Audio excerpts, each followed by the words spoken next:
Hey, and welcome back to Animation Study Group, the series where I, a beginner in animation, encourage you to follow along as I work my way through this, the Animator Survival Kit by Richard Williams. This is episode 11, and today I'm going to be focusing on spacing and perspective. In the last episode, I took a look at spacing and perspective when I mapped out an arc of motion on a vertical plane and transposed that to a horizontal plane. In this episode, I'm going to be plotting out the spacing of an object that starts off far away and ends up really close. So I'm going to be animating an object coming directly at the camera or directly at you. And I'll be running through how to map out the spacing as the object approaches. So let's get into it. We're mapping out spacing in perspective. The book uses an interesting example to illustrate this concept. Say you've got a line of posts and it sort of goes off into the distance. You've got one that's really close and you've got one that's far off. You might think that your center point is going to be somewhere around here, just based on looking at these posts. But what you can do to actually find that center point is go from the top of this post here to the bottom of this one over here, and the bottom of this one here to the top over here. And since these posts aren't on just a vertical plane, they're going away from you, that center point is going to be skewed. So it's going to be somewhere around here. I'm going to kind of run with this concept and animate a character throwing a ball directly at the camera. And I'm going to use this concept to determine the spacing of the ball as it travels from far away to right up close. Let's jump over to the scene I'm working on. What you're looking at on the screen is a sort of stick character who's about to throw a ball toward the camera. And what I've got over to the left here is my chart. This animation is 24 frames per second. I decided that I wanted this ball to travel for a second. So I have my chart down here. The ball's going to start far away.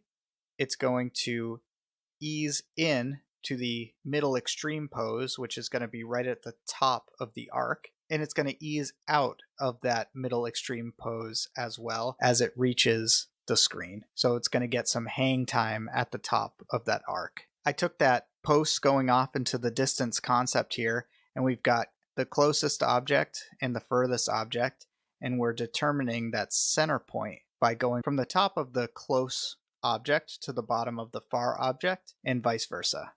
So this is going to be the center point, and I transpose that to sort of an arc of motion up above. So that's going to be the center and the top of the arc. Then I took what I did here and I brought it down here and kind of oriented the perspective so that the arc is coming more directly at the camera. So now I've got where the ball is going to end up and where the ball starts.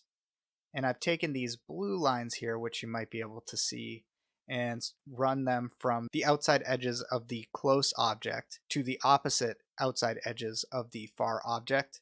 And that helped me get the center point, and I dragged that up to the top of the arc. Now, per usual, I'm going to jump into some sped up animation footage, and at the end we can take a look at what else I've got going on in this scene. I was experimenting with a couple things that don't pertain to this exercise, so I didn't record that. I figured I'd keep this video focused on spacing in perspective, and I'll talk about the rest when I let this animation loop and sort of dissect it at the end. Let's get into it.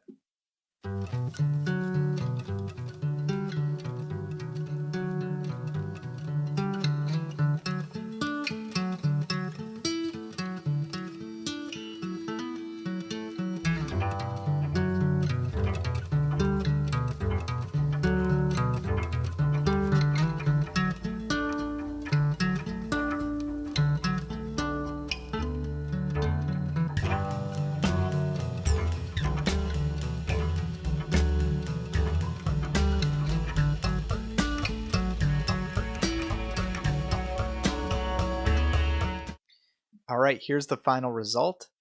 Obviously, there's a lot more going on here than just the exercise that I recorded. I wanted to experiment with a couple things like the background. You've got some character motion there with the character who throws the ball. I also wanted to see how I might animate something in the first person perspective. So the camera kind of starts off and it's looking down, at a character in first person, it pans up and catches the ball all in sort of first person. And this is the first time that I've tried to do anything like that. I've got a few ideas that I think are going to be cool to do in first person, so I wanted to sort of see how that might go.